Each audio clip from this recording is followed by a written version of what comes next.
Hey everybody, it's Charles from HumbleMechanic.com. Today taking your questions on AC not working, tuning a 1.4 liter, the diesel Touareg, and more. This is episode 260 of the Humble Mechanic Podcast.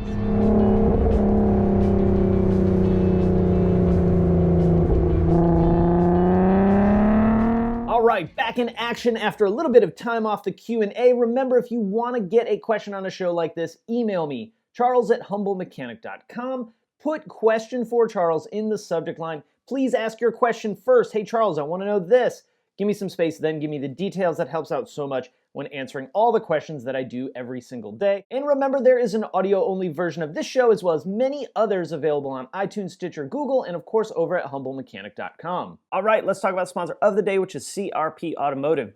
CRP deals in a ton of OE maintenance and repair parts, timing belt kits, suspension components, and even fluids. In fact, they make the factory DSG fluid for Volkswagen and Audi. So check them out at crpautomotive.com. And finally, if you want to get exclusive content as well as discounts at places like Black Forest Eastwood, MT Knives, Sonic Tools, Kerma TDI, Scanner, Danner, Prime Shades, and a whole bunch more, check out that crew membership program. Great way to support the show, but more importantly, score yourself some awesome discounts and save a bunch of money. All right, that's wrapped up. Let's hit these questions. First one up. What should I do if a mechanic is deep into finishing a repair but is taking a really long time to complete? I blew the head gaskets on my Range Rover from an overheat. He has had all the parts to make the repair for more than 2 weeks, and I know the cylinder heads have been back at the shop for over a week. I don't want to call every day. I was just stopping by on Fridays, but it's been a total of 2 months. 2 months, dang. Now he's not even replying to my text messages about where the progress is. He said it's like an 18-hour job when we started. Okay, man, this stinks. So it probably is an 18-hour like book time job.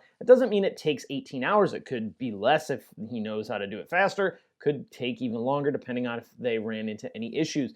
I hate situations like this. And first of all, if this is like a buddy of yours, that's why I don't generally have my friends do things that I need done in a timely fashion unless I'm paying them full retail for it. The problem with that is if a buddy does it like as a favor, you tend to get put on the back burner very, very quickly. And because you're a buddy, they're cool with like, oh, I'll tell them it'll take another week, tell them it'll take another week, and pretty soon it's, 2 months later. So if this is a legit shop and not just like a dude doing it in his backyard on the spare time, we're better off because we have a repair order. Hopefully they quoted you some type of time frame. I would not, dude, I'm like trying to not blow a gasket because I don't know the full situation. So this could be way more involved than I know just based on your email. You got to get in touch with the guy. I would call him. I would leave him a voicemail, say, hey, I want to set up a time to come see the car and see where you're at. Do you need anything else from me? What can I do to help move along faster? I need this car done sooner. I need my car back, right? There's so many things that can go sideways when we're doing this, because what we don't want to do is we don't want to really piss this guy off and then him never finish our car or hand us a box full of parts and say, I don't want to do it anymore. Good luck getting your car back together. We also want to make sure that we're giving them the time to do the job properly. 2 months with not really much communication is a long time for me. See, this is, and I've said it a million times, this is one of the biggest problems in the auto industry is poor communication. So right now we're kind of stuck, right? We really need to be understanding, and that's hard. Just keep thinking to yourself, I'm gonna win more flies with honey than with vinegar, and try to be understanding of what the dude's got going on. Maybe, maybe somebody in his family's sick. Maybe he doesn't know what he's doing and he's way over his head. At some point, though, the dude's got your car. The dude is not getting it done. Hopefully by now, the time answering this question, he's done with it. But this is a really, really challenging situation. I'm trying to think what I would do on both sides. If it were my car, I'd be pissed. I'd want my car back. If I were on the other side, there would be some reason why it was taking so long. And I like to think if it were me as the technician, I'd at least be communicating that to my customer. We also want to look at what motivates a technician to finish a job, or anybody to finish a job really, and that's getting paid. Have you paid anything? Have you bought parts? Have you given anything for labor? That may be a motivator. Of course, that could totally backfire, and now the dude's got money and he's like, screw it, I'm never gonna finish the car. So this is a really sticky situation. I would be overly positive and wanting to help get the situation finished, right? Help get the job finished. At some point, this can escalate to where law enforcement needs to be involved, a lawyer needs to be involved. Hopefully there's some kind of paperwork that went into this. This is why doing side work can be a really bad thing for a technician and a really bad thing for a customer as well. I don't know if this was a side work gig, like I said, or a legit shop. Legit shop, I think you have more flexibility with what you can do. You can put a little bit more pressure on them as a business than just as a dude in their garage, I feel like, just trying to make some money on the side. So we're gonna attract better with honey than vinegar, have that mindset, try and be cool. I'd be furious at this point, so that's really, really challenging. If it comes down to it, maybe we need to get an attorney, maybe we need to get law enforcement involved. That's like a way down the road thing for me. I wouldn't really want to have that step 1 through 50, but at some point, your car's got to get done. So if I were in this situation right now, I'd probably call them, leave them a voicemail. Of course, you have that documented then that you called and left them a voicemail. Tell them you're going to come by at 3 o'clock on Friday, whatever time. You want to see the car, you want to see the progress and where they're at with it, and figure out what it's going to take to get the car done ASAP rather than getting put on the back burner and done whatever. If you guys have some legit other advice, drop it down in the comments and let us know. But again, we want to be cool about this. Burning the dude's garage down isn't going to help you out at all. Motivating him to get it finished, I think, is the key to getting your car back as soon as possible. All right, next one up is from Matthew. Charles recently got an '08 Passat wagon, 2-liter turbo FSI, Luxe trim. Car has Climatronic HVAC system, and I have a fault for the airflow position flat motor V71. When looking in the repair manual, it says that the V71 is only installed in '06 through early '07. My issue is there's no V71 in my '08 Passat, but the auto HVAC displays the fault in VCDS. Via output test, the V71 is identified and has output measurements. What do I do? Okay, Matthew, first of all, you're right that they did some kind of mid-year change and dropped a V71 motor. First of all, the V71 motor and the other motor that it's labeled as, which is V425, I believe, is the recirc motor, right? The one that goes from fresh air to recirculate. They changed the number from V71 to it was V425. So we're gonna be focusing on V425 right now. Because I know you have access, I would probably run a scan with Otis rather than VCDS. This is one place where sometimes the verbiage on VCDS differs from Otis. Otis is the factory Volkswagen Audi repair scan tool. The verbiage can differ. Sometimes it's better in VCDS. I've had that happen. Other times it's just like we're dealing with now. There was a mid-production split. Make sure when you're running VCDS that it actually populates as the correct year car and the correct variant of your Climatronic. If I remember right, there were a couple variants of Climatronic that you actually had to select when running through Otis, so that may be a way to point you in a better direction with Otis versus VCDS. So you replace the motor and you're still getting the fault. First thing we want to do is we want to run the output test, which it sounds like you did. While doing that output test, we don't want to just run it and, okay, cool. We want to watch the recirc door and make sure that it reaches full open and full closed, and it does it smoothly and fluidly. Maybe we have something bound up in the door, causing high resistance, causing the motor to tweak out a little bit and trigger this fault. Or maybe it's not opening all the way or closing all the way. You'll need to get the cowl trim up. I would take cowl trim off. I'd take the glove box out. I would take the blower motor out. I would leave it plugged in though, so you could really see the full range of that door. And that's gonna be like 20 minutes worth of taking stuff apart. All that stuff is super, super easy. So if our door's moving properly and our motor's good, whoa, what do we do next? Well, this can actually be a really tricky one. We wanna run basic settings, make sure that we have the basic setting correct. We also wanna make sure our motor and our door are clocked together. These are geared teeth, and we wanna make sure they're clocked together. It may be that it's not clocked correctly and it's trying to push the door open or push the door closed past the stop point, causing the motor to see high resistance, saying that it's not reaching its full closed position. I would probably blow this fault out, clear it 3 times really quick. That's kind of like a hard reset of a fault, and see where you get. We also want to look at, does the air conditioning have any other issues? I've replaced a handful of these control heads as well. So maybe you have a control head that's starting to tweak out.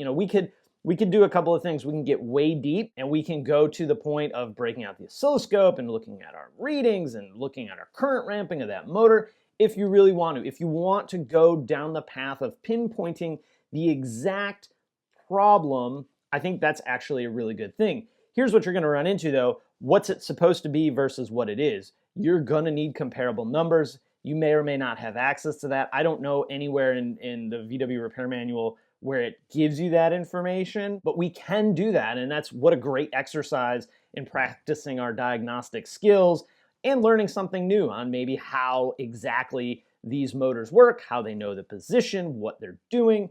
That's probably a pretty good thing. You said that there's values you can look at in VCDS for the V71. You're probably looking at V425. I might try and find another '08 wagon, which that's 11 years old now, so that might be kind of challenging to see what those values are in one car versus another, how they're the same and how they're different. It may not even have to be that exact year. I think that Passat went up to, what, 2010? So maybe a 2010 would have similar or the same readings as your '08. If you have other things going on with the air conditioning that aren't working correctly, then we can start to look at what's common other than the AC control head. And maybe we have a loose ground or something like that, not really happy. Of course, check your powers and grounds. It works. Air conditioning works, so it's probably not a power issue, probably not a ground issue, but you never know. It could be a slightly loose ground or a slight corrosion on the ground, just causing one fault to keep coming back. I looked through TSBs and I couldn't find anything related to that V71 issue, but there may be some hidden TSB or outdated TSB that is now removed from the repair manual. So I don't have a super great answer for you. What I would do if you brought this car to me, I would verify all the operation of the HVAC system. I would clear the fault. I would run basic settings. I would recheck the fault and see if it came back or didn't. If it did, I would run the output test and force that flap open and close, and I would watch it move through its entire range. Maybe it's just like a little bit of silicone spray on the where the door pivots, because maybe it's binding up a little bit. It really could be something as simple as that. Those motors can get just upset very easily. So I'd start there, and if you have to go all the way in and do all the diagnosis, well, you may just have to do that. But I think, again, that would be a good learning experience for you, especially because I know you have access to all that test equipment from VW. So do that, man, and hopefully it's something super easy and a little of some silicone spray will take care of it. What a world where a little of silicone spray would take care of a fault stored in the climate control system. All right, next one up is from Brandon. Maybe a strange question, but here it is. I have a 2017 Jetta 1.4 automatic. I was thinking of doing some performance upgrades and wondering what amount of horsepower and torque would be reasonable to subject the automatic transmission to. Also, do you have any thoughts on the Unitronic ECU Stage 2? I'm not trying to make a race car, just add a reasonable amount of power and performance to my daily driver. Thanks in advance for any advice. Okay, Brandon, I actually just looked at Unitronic. They have Stage 2, which you got to do a downpipe with. That gives you, where was it here? A total of 196 horsepower and 257 pound-foot of torque. For comparison, stock is 155 and 187. I don't see this transmission being any problem tuning it up just that little bit. 40 horsepower feels a lot. 40 horsepower increase with a tune and a one component is a good amount for horsepower to dollar, but you're not going to blow the transmission apart from that little bit of an increase. So I do like Unitronic. I think they make a great tune. I don't have a ton of experience with this downpipe because actually it looks like this just came out pretty recently, but it's got V-bands, so everybody should be happy about that. And it bolts to the stock exhaust, which is awesome. I'll link it up down in the description if you guys want to check out what I'm looking at. So I like the 1.4, and I like how tunable it is. I think 40 horsepower is going to give you an increase that's a lot of fun, but not really run the risk of doing any damage to the car. You're not doubling the horsepower of this car.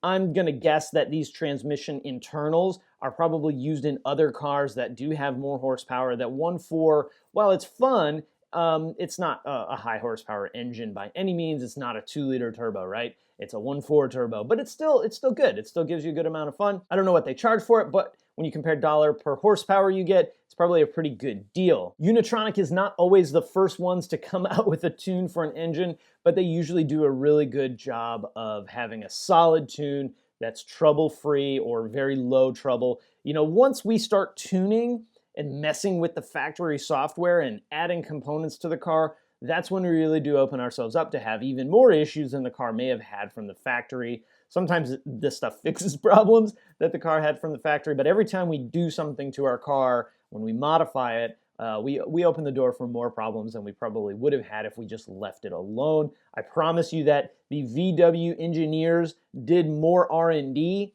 than any tuning company out there did. But they have different rules that they have to follow than the tuning companies do. And I like Unitronic. I think they make a great tune, very close to getting our Tiguan tuned, but I was worried about getting flagged TD1, and it was a lease, so I knew we would be turning it back in anyway, not a car that we would own. So dude, I say go for it. I wouldn't worry too much about the transmission really at all. I think it'll be just fine. If anybody has seen these transmissions blow up from tuning, drop it down in the comments, but I've not seen that happen. Even on the higher horsepower engines with the similar transmission internals, I haven't really seen too many issues. I'm sure there's a couple out there, and I'm sure someone has blown their transmission up because they got it tuned, but we always have to ask the question, what are the rest of the circumstances, right? You can't take one piece of the story this big and paint the entire picture. You have to have the whole picture to really evaluate what is good, what is bad. By the way, I looked it up, $600 for the downpipe.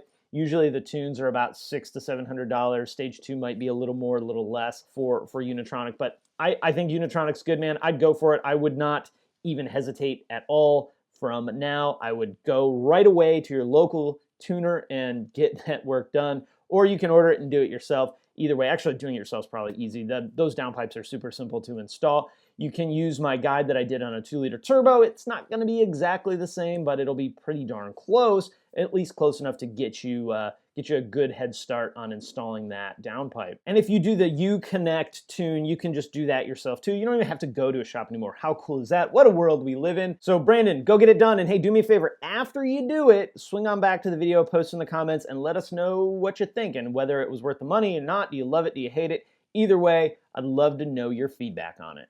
All right, last one up is from Nathan. My brother and I are huge fans of your YouTube channel. Thanks for that, guys. Appreciate it. We've been discussing 09 and 10 V6 diesel Touaregs, so we both would love to have one in our garage. After sifting through online forums, we have some questions we are hoping you could answer. Number one, do the V6 TDIs have the same high-pressure fuel pump failures as are common on the 2-liter cars? If so, is there an updated part that prevents this from happening? Okay, these got 3 questions. They're quick, so I'm gonna do one and then answer it right away. They do not have the same issues that the cars did.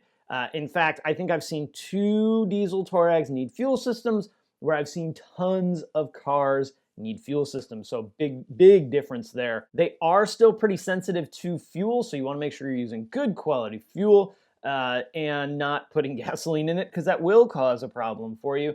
There are some things that people do. They add like super filters on there. There's other pumps that people run as well. I've seen so few issues with it, I probably wouldn't mess with any of that. In fact, I have a V6 diesel Touareg, and I haven't done any of that stuff either. Of course, make sure you're replacing the fuel filter. Maintenance interval's 20K. You could go 20K. You could do it a little sooner and have no problem either. I'll probably be doing mine on a 15K thing, just because, you know, I don't know, it's cheap insurance for having a properly performing vehicle. If you swing over to TDI Club, I'm sure there's somebody or a lot of somebodies that have the diesel Touareg that have installed that like CP3 pump or filter or whatever it is. Swing over there, you'll find some good solid information on TDI Club, and you'll find some people that are just bonkers off their rocker, but you'll find that anywhere. So let's move on to the next one. Do the 09 and 10 Touareg still have transmission issues like the earlier years do? I have seen this many, which is a big ol' 0, 09 and 10 Touareg transmission issues. I've seen a couple Touareg transmission issues. The latest one I saw was a transmission needing to be replaced. That was because the fluid was leaking. So it was low on fluid, it ran low on fluid, and well, then it got a new transmission because they're not gonna rebuild that at the dealership. That doesn't meet the cost to repair versus cost to replace numbers. If it's within like 75% to replace it versus rebuild it, it gets replaced, which makes a whole lot of sense and is way faster for their customers to get the car back. Some of the very early ones, 0405, had solenoid issues, but I haven't seen that on any of the newer stuff. I would, however, make sure you're doing a transmission service on the car. Mine's gonna be knocking on the door of 80K pretty soon, and I'll probably do it at 80K and do a video for you guys, show you exactly how to do it. Super simple drain and fill, just like all the other VW automatic transmissions. Final question, comparing the Touareg 09 to 10 to the 11 Plus. The engine was changed in 2013. It went from 4 cam chains to 2. Did VW do this because there were a lot of issues with the chains? I have seen 0 chain issues on the V6 diesel Touaregs. In fact, I talked to my Audi buddy. He said he hasn't seen any chain issues on the V6 on the Audi side, which is a pretty similar engine. Audi did have more issues, though, with oil leaking from the upper pan, where VW may have had those issues, but I don't really recall many of them being repaired. I know of a couple at the dealership I worked at that were repaired, but very, very few and far between. I did a little research on that, and it looks like they did change the chain structure of that engine, and it was all about reducing drag on the engine. So nothing to worry about at all. Guys, if any of these things were a big problem, I would not have bought a V6 diesel Touareg. For real, like when I started my career is right when the '04 Touaregs came out, and they were a nightmare. Oh my God, you guys think the Atlases and Tiguans have a lot of campaigns on them now? You don't know nothing. These kids today, you don't know nothing, because the '04s, you get lines all the way up through like S and T, like 20 concerns per repair order, and it was a nightmare. But the newest gen, pretty much '07 and up, have been amazing. Yes, there are problems. Yes, there are failures. Yes, these fuel pumps have had issues. Yes, some transmissions probably have been problematic. But overall, the Touareg right now is probably one of the best Volkswagens to buy. It's not cheap to buy. It's kind of expensive to maintain, especially the diesel. The services are expensive. The oil is expensive. It takes a lot of oil. Tires are expensive. Brakes are expensive. But overall, as a car having problems, very, very low problem rate. I love our Touareg. I can't wait to get the thing that is going to allow me to use the Touareg in the manner in which I bought it for and what I intend to use it. So that's coming down the road. I can't tell you more than that, but coming soon. So dude, I wouldn't hesitate to buy one. Of course, get it inspected. Make sure it's legit and in good condition. If you're buying one post-modification, you should have some warranty on it, which is awesome. I know I do.